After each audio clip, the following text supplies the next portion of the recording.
রুষা বসে আছে একটা গোলাপি কালারের লেহেঙ্গা পরে। পাশে রিয়া আর জিসান মেহেদি পরছে। পার্লারের মেয়েরা রুষাকে মেহেদি দিয়ে দিছে খুব সুন্দর করে।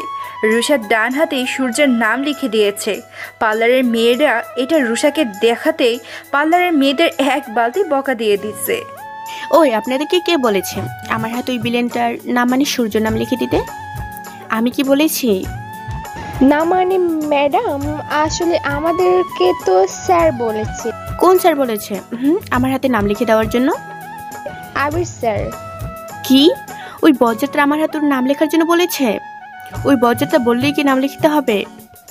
হাতটা কার, ওর নাম? আর না মানে ম্যাডাম, আসলে রুষা রাগে নিজের ঘরে যাচ্ছে।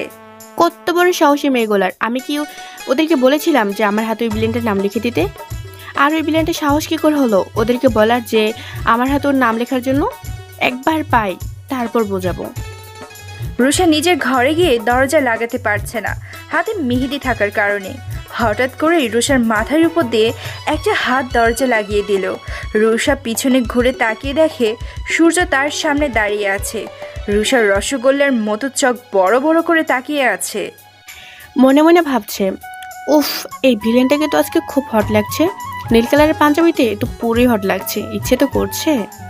এই যে ম্যাডাম, আমার দিকে এভাবে তাকিয়ে আছেন কেন? আমার বুঝি লজ্জা করে না? কি? আমি তো আপনাকে দেখেছি। ছি, নিজের চেহারা আয়নাতে দেখেছেন? কুত্তাও তাকিয়ে দেখবেন আপনাকে, আর আমি তো দূরের কথা। ও তাই বুঝি? তো এতক্ষণ কে তাকিয়েছিল আমার আমার দিকে? কোনো পেতনি? মানে আমি পেতনি? আমি কখন বললাম তুমি পেতনি? তুমি তো আর আমার দিকে তাকিয়েছিলে না। শোনেন, এই ঘরে আমি ছাড়া আর কেউ নেই যে আপনার দিকে তাকাবে। ও তার মানে তুমি স্বীকার করছো তুমি তাকিয়েছিলে? না মানে মানে মানে করছো কেন? সূর্য রুষার দিকে এগিয়ে যাচ্ছে আর রুষা পিছনে যাচ্ছে। আপনি আমার দিকে এভাবে এগোচ্ছেন কেন? তুমি পিছিয়ে যাচ্ছ তাই তো আগিয়ে আসছি আমি। তুমি আর পিছিও না, তাহলে তো আমি আর আগাবো না। প্লিজ আপনি আমার কাছে আসবেন না। কেন? ভয় পাও বুঝি আমাকে? রুষার দুবাহুর সাইডে হাত রেখে কথাটা বলায় রুষা নিজের চোখ বন্ধ করে ফেলে। না, আমি আপনাকে ভয় পাই না। তাহলে চোখ খোলো আর আমার চোখের দিকে তাকিয়ে কথা বলো। চোখ বন্ধ করে আছো কেন? কেন বুঝতে পারছেন না?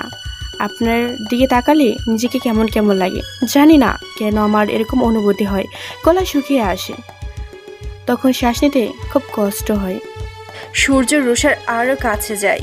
সূর্যর শ্বাস রুষার মুখের উপরে পড়ছে। রুষার তো হার্টবিট দ্বিগুণ হয়ে যাচ্ছে, সারা শরীর বরফ হয়ে যাচ্ছে। সূর্য রুষার কানের কাছে নিজের মুখ নিয়ে বলে, কি হলো জান, চোখ খোলো।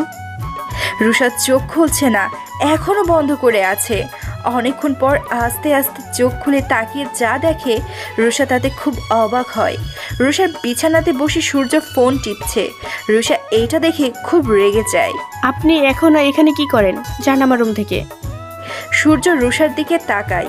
উফ, অবশেষে তোমার নয়ন খুললো তাহলে। আমি তো ভেবেছিলাম তোমার ওই দুটি আঁখি মনে হয় আজকে আর খুলবে না। যেভাবে চোখ বন্ধ করেছিলে। আমি চোখ বন্ধ করে থাকলে আপনার কি? হুম, আমারে তো সবাই জানে। তুমি যদি কানা হয়ে যাও তো সবাই বলবে সূর্যের বউ কানা। তখন তো আমারই গায়ে লাগবে, তাই না? কি? আমি কানা? আমি কখন তোমাকে কানা বললাম? তুমি তো নিজেকে কানা বলে দিলে, আর একটু আগে নিজেকে পেতনিও বললে। এই যে শুনেন, কথা একদম ঘোরাবেন না। রুষা সূর্যের দিকে তেড়িয়ে আসে। সূর্যের অনেক কাছে চলে আসে। আমার কাছে আসতে তোমার ইচ্ছে হয়েছে তো আমাকেই বললে হতো, আমি তোমার কাছেই চলে আসতাম। তোমাকে এত কষ্ট করে আমার কাছে আসতে হতো না। রুষা তাকিয়ে দেখে সূর্যের অনেক কাছে এসে গেছে। তখন সূর্যর কাছ থেকে চলে যেতে নিলেই সূর্য রুষার হাত ধরে ফেলে, নিজের কাছে টেনে নেয়। এত পালাই পালাই করো কেন জান তুমি? নিজের থেকে যখন কাছে এসেছো তো চলে যেতে চাচ্ছ কেন? এত ঘৃণা করো আমাকে? আমি কি এতটাই খারাপ? আমাকে কি ভালোবাসা যায় না? কেন করছো তুমি আমার সাথে? কেন কেন জান? আমি যে সত্যি তোমাকে খুবই ভালোবাসি, বিশ্বাস করো জান। আমি তোমাকে ছাড়া বাঁচতে পারবো না। কেন জানি তুমি আমার কাছ থেকে যখন দূরে থাকো তখন বুকের ভিতরটা খুব কষ্ট হয়। রুষা সূর্যের দিকে তাকিয়ে আছে, কোনো কথা বলছে না। সূর্যর কথাগুলো যে তার কাছে খুব খারাপ লাগছে না। আমি জানি তুমি আমাকে বিয়ে করতে চাও না, হয়তো কালকে তুমি বিয়ে বাড়ি থেকে পালিয়ে যাবে। আমি সব জানি তুমি আমাকে কালকে বিয়ে না করার জন্য পালিয়ে যাবে, আর আমার মান সম্মান তুমি শেষ করে দিয়ে যাবে। রুষা সূর্যের দিকে অবাক হয়ে তাকিয়ে আছে। কি করে সূর্য জানলো যে আমি কালকে পালিয়ে যাব? আমি জানি তুমি এটাই ভাবছো। আমি কি করে জানলাম? আমি সব জানি জান। তুমি কি করে ভাবলে আমি তোমাকে একা ছেড়ে দিব? আমি তোমাকে ছায়ার মতো সব সময় ফলো করি। তুমি কি ভাবো আমি তোমার প্ল্যান জানতে পারবো না? আমার পিছনে কারা কি করে তার সব খবর আমার কাছে আসে। আর তুমি তো আমার বউ, তোমার মনে কি চলে আমি জানবো না? আমি তোমাকে খুব ভালোবাসি রুশপরি, খুব ভালোবাসি। এখন তোমার ইচ্ছে আমাকে বিয়ে করবে নাকি করবে না। যদি বিয়ে করো তো হয়তো তোমার বাবা মার সাথে সাথে আমার সম্মানটাও বেঁচে যাবে, আর যদি বিয়ে না করো তাহলে তোমার বাবা মার সম্মানহানি হবে। আর আমার সম্মানহানির কথা তো বাদই দিলাম, অন্তত তোমার বাবা মায়ের কথাটা চিন্তা করো। এখন আমি আসি, না হলে আবার বাড়ির সবাই আমাকে খুঁজবে। সূর্য রুষার কপালে একটা কিস করে চলে যায়। রুষা সূর্য যাওয়ার দিকে তাকিয়ে থাকে। সূর্য রুষার বেলকনি দিয়ে নিচে নেমে রুষা দৌড়ে বেলকনিতে যায়। সূর্য ঠিক করে নেমেছে কিনা। সূর্য গাড়িতে উঠে একবার রুষার বেলকনির দিকে তাকায়।